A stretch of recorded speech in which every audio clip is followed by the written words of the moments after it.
In the far reaches of the little Karoo, where the land is ancient and the cliffs fall without warning, a herd of elephants walked a path they had made themselves. But on this morning, something went wrong. A mother elephant slipped at the edge of a cliff. She did not recover. 2 days later, she was gone. Her calf was 6 months old. He had never spent a single night without her. Without her, he would not survive the week. Rangers found him near the cliff's edge, alone in the dust, and brought him to the Shamwari Wildlife Rehabilitation Center, far to the east. They offered him a bottle. He turned away. They tried again the next morning. He turned away again. He was not sick. He was not injured. He was simply unreachable. And no one not yet knew how to reach him. The team at Shamwari had seen this before. Not with elephants, but they had seen it. Elephants are among the most emotionally complex creatures on Earth. A calf this young depends on its mother for everything, not just milk, but warmth. Contact, the constant reassurance of another body nearby. Without those things, the body begins to shut down, even when nothing is physically wrong. When they lose someone they love, they do not simply move on. They stop eating. They stop responding. They retreat somewhere deep inside themselves, and sometimes they do not come back. The team had once placed a companion animal with a grieving rhinoceros, and it had worked. A rhinoceros is not an elephant. No one knew if this would work. But a neighboring farmer had offered something unexpected, a full-grown Merino sheep named Milo, and there was nothing left to try. Milo had lived his whole life on a quiet farm a few kilometers away. He had never seen an elephant. He had never been inside a rehabilitation center. He had no way of knowing what was waiting for him on the other side. On a quiet afternoon, they opened the gate. Milo stepped into the enclosure. For one long moment, nothing happened. Then the calf moved. He charged across the enclosure straight at the sheep, chasing him through the shallow water trough and around the walls of the pen. Milo ran for his life, searching for any corner that might offer shelter. The team watched through the glass and said nothing. But something had shifted. For the first time since arriving at Shamwari, the calf was moving with purpose.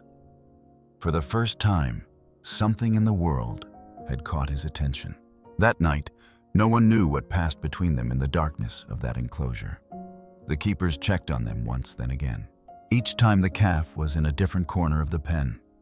Each time Milo was somewhere nearby, not close, not yet, but present. Not sleeping, just there. Just. At some point in the small hours, the distance between them stopped changing. They had come to rest within a few feet of each other, and neither had moved again before morning. But the next morning, the calf was standing still. His trunk rested gently across Milo's back. Milo did not move. The team brought the bottle. The calf drank. It was the first time he had accepted anything since the day he arrived. They named him Duma, a name that carried everything they had just witnessed and everything they dared to hope for. That name would come to mean something different to everyone who watched them. In the weeks that followed, a rhythm formed between them that no one had planned and no one could explain.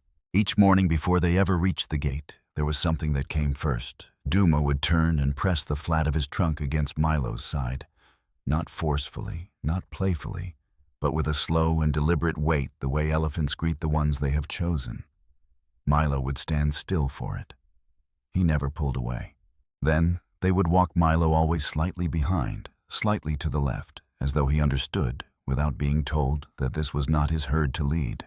One afternoon, Duma lowered himself into the dust and rolled, coating his skin in the pale red soil of the Karoo, a ritual as old as elephants themselves. Milo watched from a few feet away.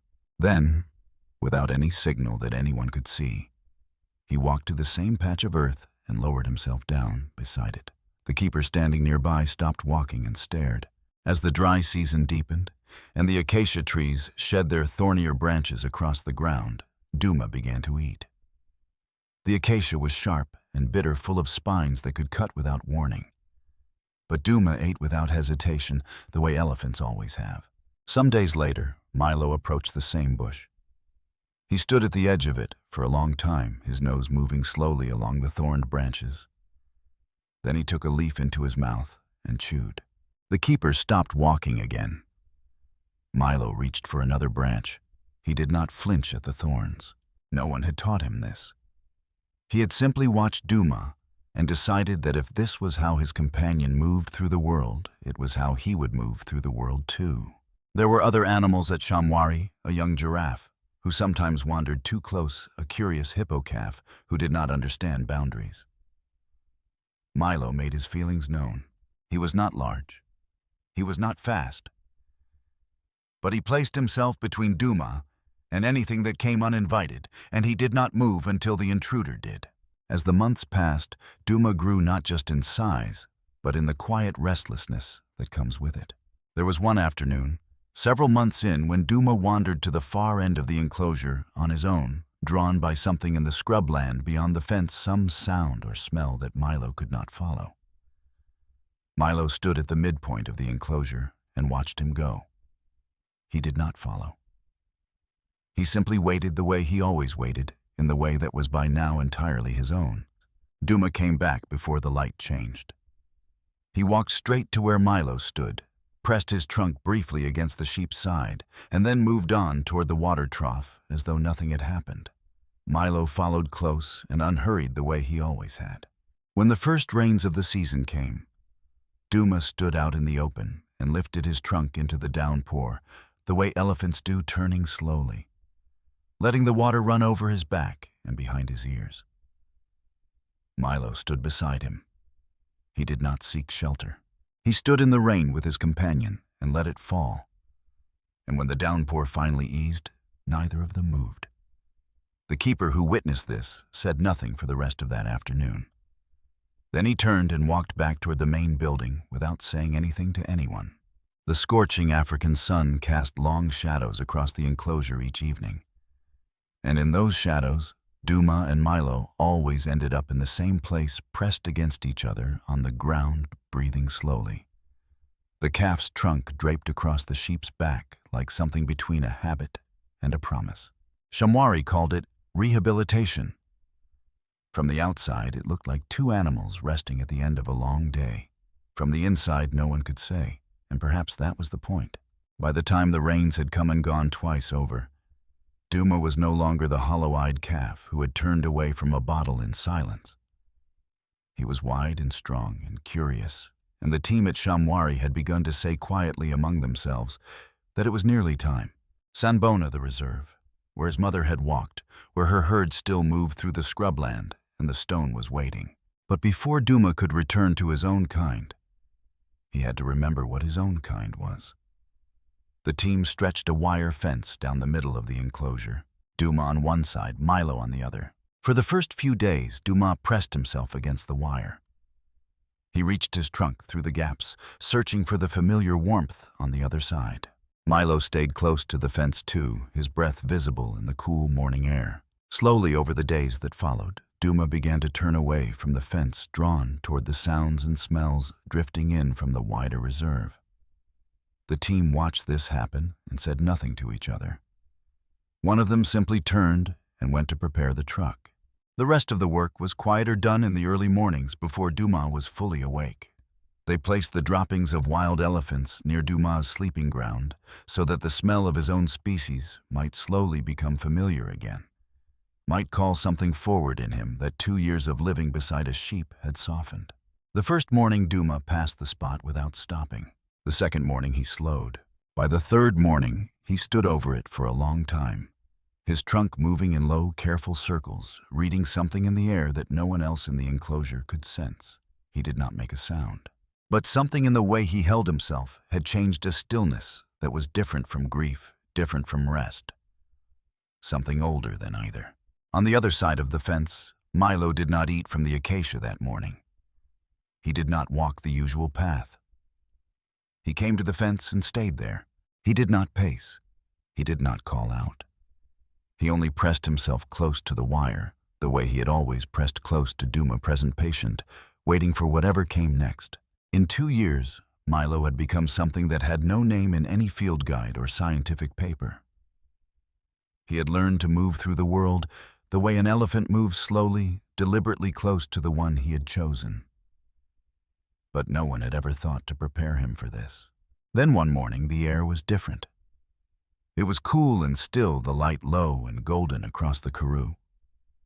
Before anyone said a word, the team had already gathered at the gate. When the truck arrived from Sanbona, Duma walked toward it without hesitation. He did not look back toward the fence where Milo stood watching. And that, the team knew, was exactly what it was supposed to look like. The truck moved slowly down the dust road and disappeared into the scrubland. On the far side of the fence, Milo remained standing long after the sound of the engine had faded. In the weeks that followed, Milo still walked the same morning path. He still stopped at the same acacia bushes, not to eat from them, just to stand beside them for a moment before moving on. He still ended each evening at the same patch of ground, the place where the earth was worn smooth by two bodies lying close together for 2 years. Some nights, the keepers found him already lying there when they came to check. Some nights, they found him still standing, as if he had not yet decided whether the day was finished. Some mornings, the keepers walked beside him. Most mornings, they let him walk alone. Somewhere beyond the karoo, a herd moved through the dry scrubland of Sanbona. Whether Duma walked with them, no one watching could say for certain. But Milo seemed to have his own answer to that question. On certain evenings, when the light came in low from the west, he would stop at the far edge of the enclosure and stand facing that direction for a while. He never made a sound. He only stood there, looking out at something past the fence line, past the scrubland, past everything that could be seen. Then he would turn and walk back the way he had come. But somewhere in that vast and ancient land, an elephant carried within him something no herd had taught him. The memory of a small white sheep who had refused to let him disappear. And that, in the end, was the only rescue that had ever truly mattered.